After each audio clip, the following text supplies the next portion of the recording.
for tuning in to the Property Show. We are taking calls and emails from across the country and helping you take an informed decision with that big money chunk you're going to part with to buy a property. Also on the show, hot debates and big trends in real estate. Sameer D'Souza joins me on the show armed with data to help you with your questions. Here's what's coming up on the show. The best affordable 1 or 2 BHK home choices in Mumbai and Bangalore. Also properties around Delhi and Hyderabad that have the potential to fetch maximum returns on your investment. You have sold your property and reinvested it into a new one, but the new project is under construction. Are you liable to pay capital gains tax? Get the answer in our expert segment. And slum redevelopment in recent times has garnered a lot of excitement. Can Mumbai hope soon to be slum-free? Okay, let's get our first caller on air. This is Brijesh Singh joining us from Ghaziabad. Hi Brijesh, Manisha here. Go ahead. What's your question? Ma'am, my question is that I'm looking for a property in NCR with a minimum carpet size of 1,000 and in the bracket of 35 lakh.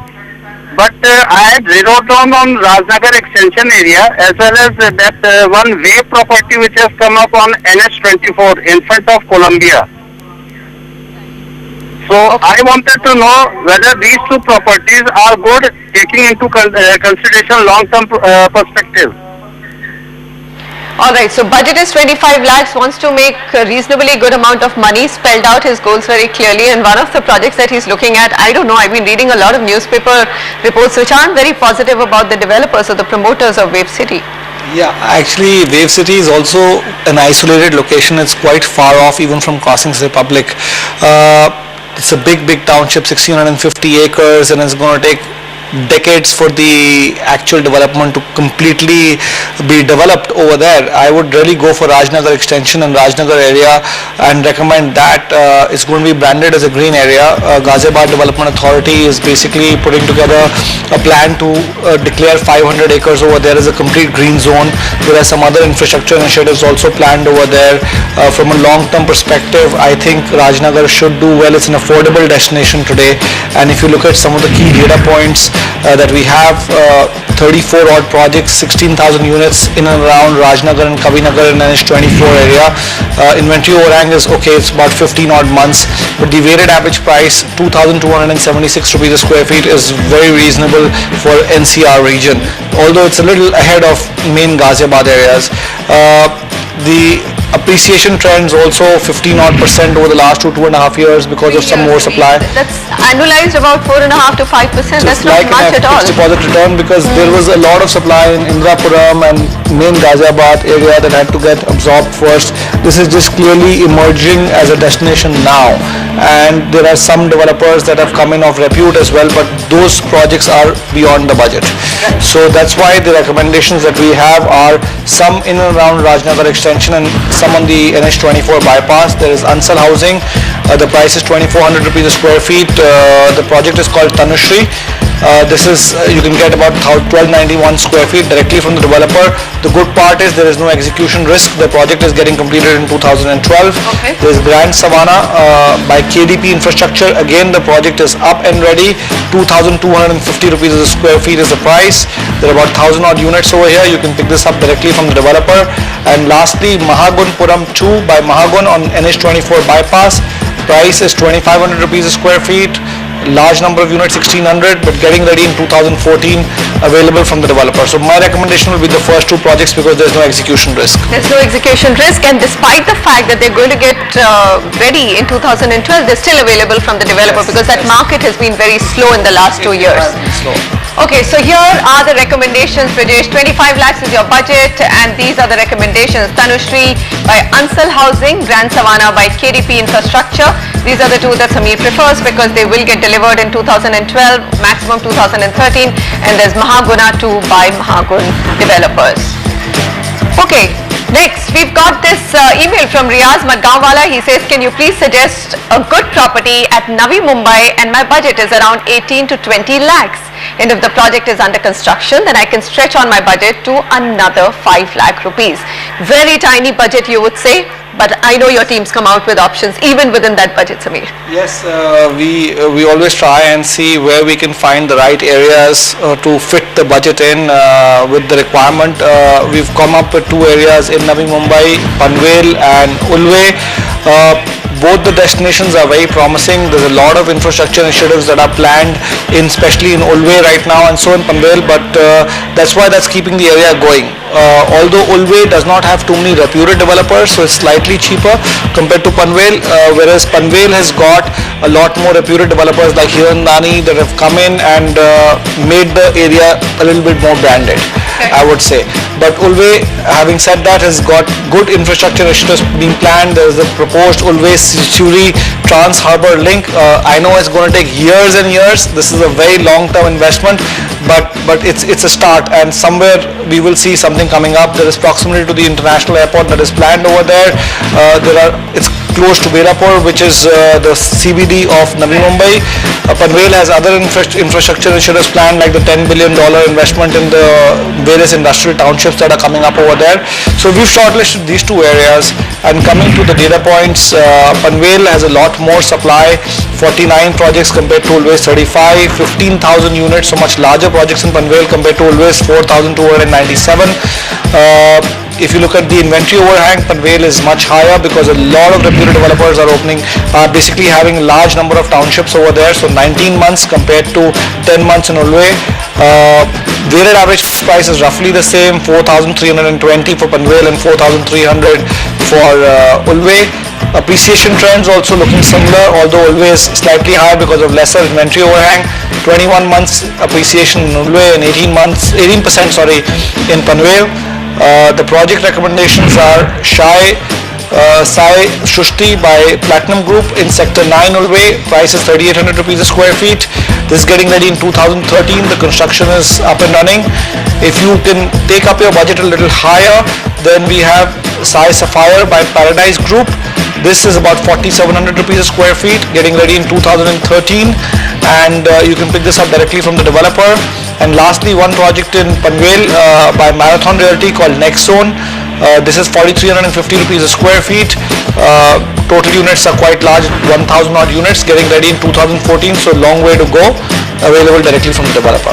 Okay, so these are the projects recommended for you in your budget. So if you're looking at property, you've got only 25 lakhs and living in Mumbai, we still have options for you. Sai Shushti by Platinum Group, Sai Sapphire, Paradise Group and Next Zone Marathon Reality. Just remember though, both the areas that have been outlined or within your budget do have an inventory overhang, that's unsold stock with the developers in that area. So you could take a slightly longer time frame, 3 to 5 years minimum, Sameer? Minimum. To see some reasonably good appreciation. Otherwise, in general, I think property we've already shown you in both the budget areas, whether it's Ghaziabad or in these areas of Mumbai, have given you at least an FD match returns of 7 to 8% per annum. Shankar Kadapedu is on the phone line with us. Hi Shankar, go ahead. You've tuned into Property Show. How can we help you? Hi, good evening. This is Shankar from Bangalore. Actually, I have a flat in C.C. Raman Nagar. It's near the Bergman Tech Park. It's a constructed area. It's 850 square feet. I wanted to sell, but some last 1 month back I put an ad, but some of the buyers they came, they made 30 lakhs. After start up this metro, I didn't check what is the price. Is it a good time to sell or I can hold some more time? That's what I want. I'm getting a little bit confused. Okay, from 2004 where you invested 18 lakhs to now only 32 lakhs, that seems a little low for an area like C.V. Raman, but it depends on the construction. And sometimes old construction, Sameer, stops appreciating, isn't it? As newer and newer apartments come, and that's what his case looks like. So probably an exit? You are bang on. Basically, this is a very old development. Bangalore is a defensive market. It doesn't appreciate as much as other tier 1 cities. So really, it's not even probably given an FD kind of a return. Older buildings, so we would definitely recommend that you consider getting out of it and buying an under construction property that's relatively new. it's already become that old that it won't appreciate, even you won't probably even get FD returns from here. And if I were to look at the data points, the pricing is around 3,500 to 3,700 rupees a square feet. That is what you're being offered, and that's really the price, the weighted average price of this market. If you look at the total number of projects, very few, 5, supply is 596. So I would recommend that you stay invested in this area, but not necessarily the project. Inventory overhang is 8 months. Weighted average price is 3,644 rupees a square feet. It's right in the middle. And if you look at the appreciation trends of the area, it's not been that bad. It's about 32% odd. But because this is the old building and there are newer developments that have come around over there, those are seeming to do better than this building. Alright, so 7 to 8 years, Shankar, that's very low returns on your property so far. We're recommending that you exit out of it and look at some new properties, and there's so much development happening in Bangalore. In fact, Sarjapur and all the new development areas, you would get something in your budget, just add up or top it up with a loan, and there you go. You could look at much better returns from a new property that you get into. Okay, you can get in touch with us. The numbers are coming up on your screen, or you can just call us at write into us, at property@ndtv.com. Up ahead, properties in Delhi that have the potential to fetch you high returns, and also, is it worth investing in studio apartments around the National Capital Region?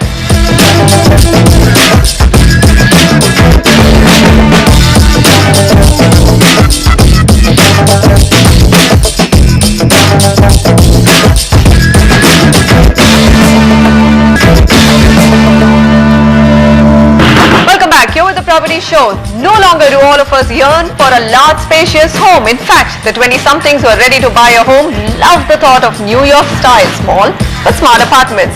Ruchira Sharma captures the latest trend in studio apartments in the NCR.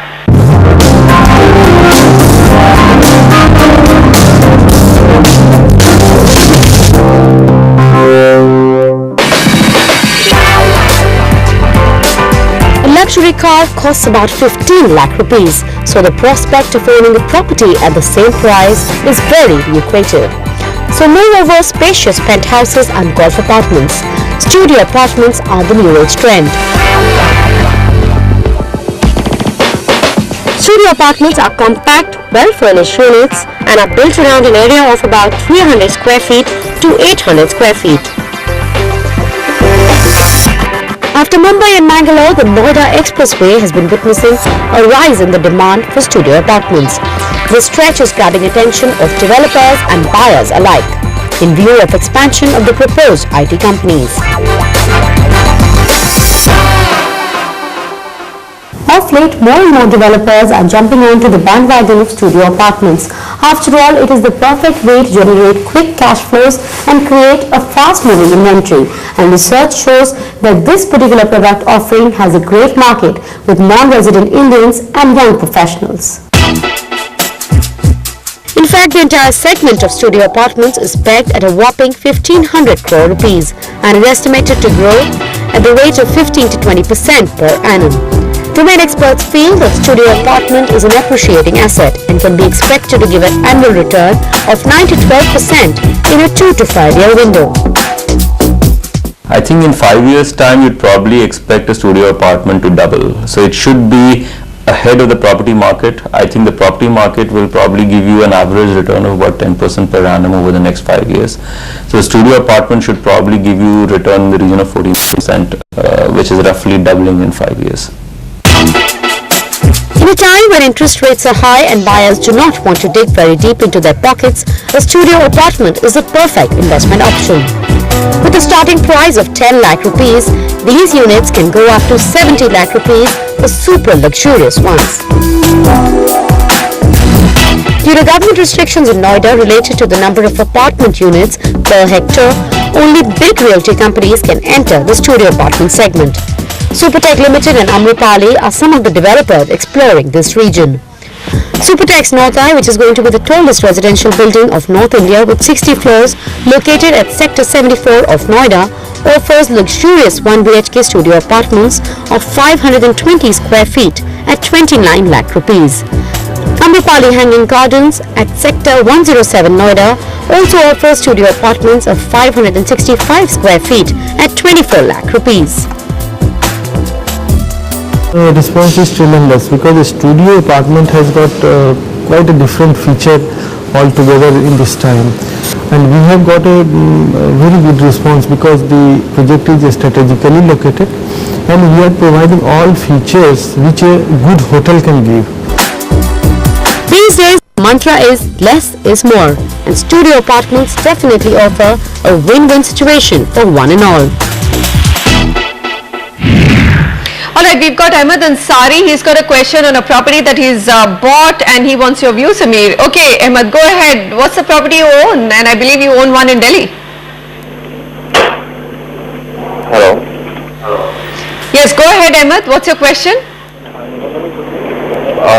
Hi Manisha, this is Ahmed here. I bought a flat, a 2 BHK flat in Capital Greens in Delhi, and I've done initial booking for this. So I just wanted to know what is the right time to sell it, or should I hold it now? Okay, sell it or hold it. He's done wonderfully well and I think he's on the road somewhere, so we could hear a lot of disturbance, but he's made a huge load of money. This is the way properties have gone ahead or raged ahead in central parts of Delhi. Yeah, if you have an organized development in Delhi, that too by one of the big developers like DLF, you are bound to make money, especially with respect to this project that immediately came after the subprime crisis. So when the first phase was launched by DLF, it was launched at a loss. So the cost of acquisition of the land that DLF had purchased, they launched the project at a lower price than that because they needed the cash that time. So no wonder the project has had phenomenal appreciation. It's currently trading at 12 to 13,000 rupees a square feet, and the potential for this project is to go up to 20,000 rupees a square feet very easily. Nearby areas like Punjabi Nagar and Kirti Nagar are trading at much higher than even that with respect to independent floors. This is going to be a group housing complex with all the amenities like swimming pools, gyms, and a big clubhouse planned over here.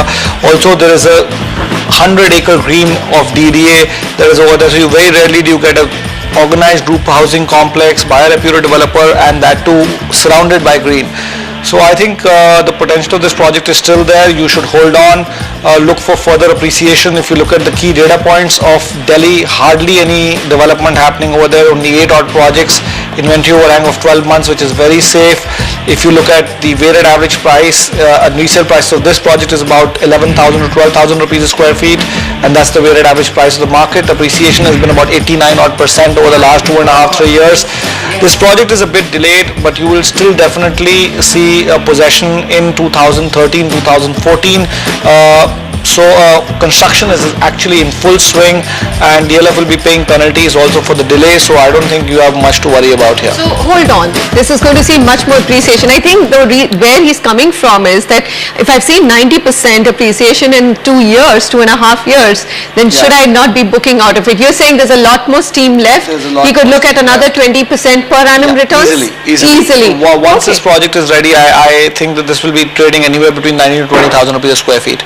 And the size of this property is so small that the affordability increases. Okay, so there you go. Very clear, Ahmed. Just keep your money in the Capital Greens project. You're going to make at least 20% plus in the next couple of years, if not double your money at possession. Next up, Pradeep Suri has sent us this email from Chennai. He says, is Vadapalani or Saligramam a better area to buy an apartment in? He wants to invest for 5 years and his budget is 1 crore, which is a reasonably good budget for this area in Chennai. Although this is very well within the city limits. So the question is that there are expensive properties over here as well, but in these areas there are smaller projects, there are not too many big projects around, there are a lot of film studios around. That's the only USP of this. So we will never miss out any film studios in any city. But it also has an important, Vadapalani has also got an important bus terminus near on Arcot Road, and there is the under construction 100 feet road as well. Yes, and under construction Chennai Metro will have a station over there. So these are some of the big positives of this area. So you could look at it, if you look at the key data points, they also collaborate the same. 6 projects, only 11 months inventory overhang, very limited supply of 1,600 odd units. Weighted average price in this region is 6,600 rupees a square feet. Appreciation has been reasonable. It's been about 21% over the last 2 years. And the 2 projects that we have, are Westminster by Jain Housing and Construction. This is 6,445 rupees a square feet, getting ready in 2014.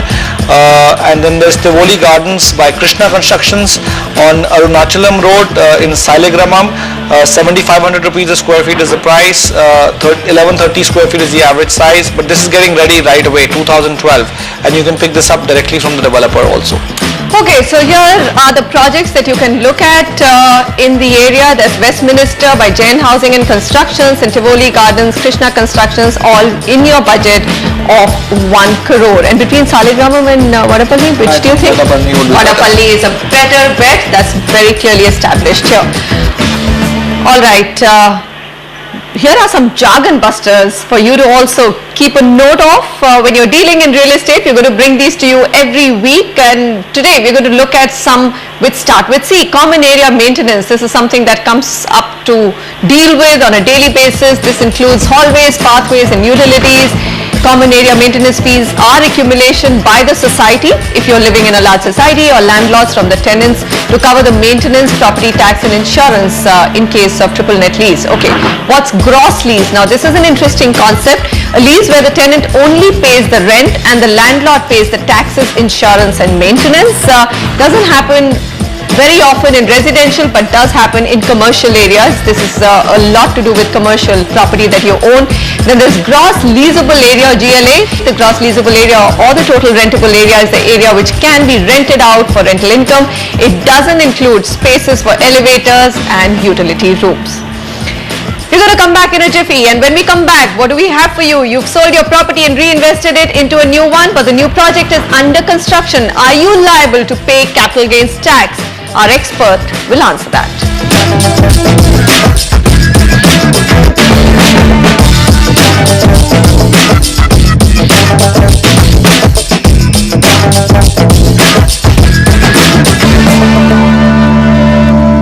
Welcome back. Financing, that's a critical part of buying a property. How much should you spend out of your savings? How much should you leverage? And also, how do you save on capital gains tax? That's something that we get continuously.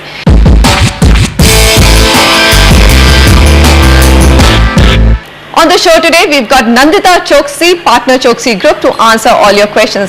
Nandita, thanks very much for being on the show. Shall we go ahead and take our first question? Yes. This is Mr. G.H. Saxena on the phone line with us. Commodore G.H. Saxena, go ahead, sir. What's your question? I want to ask, I had sold the property on the 4th of April and I am capital gain of about 34 lakhs. I have received installments of about 19 lakhs before March 2012. Now I had paid off a loan which was raised from family members by this amount, and against a flat which I had booked in October 9, 2009 and built a buyer agreement by executive on 5th April 2010. Okay. Now this flat is due for possession by June 2013. That is next year. Now we have been paying installment for this flat ever since 2009, and during 2011 and 12, that is last year, I paid installments of over rupees 18 lakhs. My question is, please confirm whether the installment paid during 2011 and 12 last year for the flat and the acquisition can be offset against the capital gain. Okay. I still have to pay, more than 30 lakhs in the current financial year and maybe 2013-14 also. All right. And your capital gains amount was about 30 lakhs? My capital gain, yeah, I still have to pay 30 lakhs, in the current year and the next year for the flat which is under acquisition. Nandita, what do you think? I mean, it's 1 year before or 2 years after that you can buy another property and offset your capital gains from any other property sale. Do you think that he can do that, or is it short-term capital gains, so that's not something that would work for him? He can either buy a property 1 year before or 2 years after the date of sale, or he can invest in a house. He can construct a house within a period of 3 years from the date of sale. See, here the thing is about construction. So either it is not important who constructs the house. As far as he has invested in a house under construction, he can claim the deduction. the construction has to be completed within a period of 3 years. It is immaterial when the construction has started. So if he has invested in a house under construction before he sold the house, he can claim the deduction of any amount. So he can, entire capital gain of 34 lakh can be exempt if he invests in a house under construction. As the house is going to be completed in the year 2013, which is within a period of 1.5 years after the date of sale, he can claim entire amount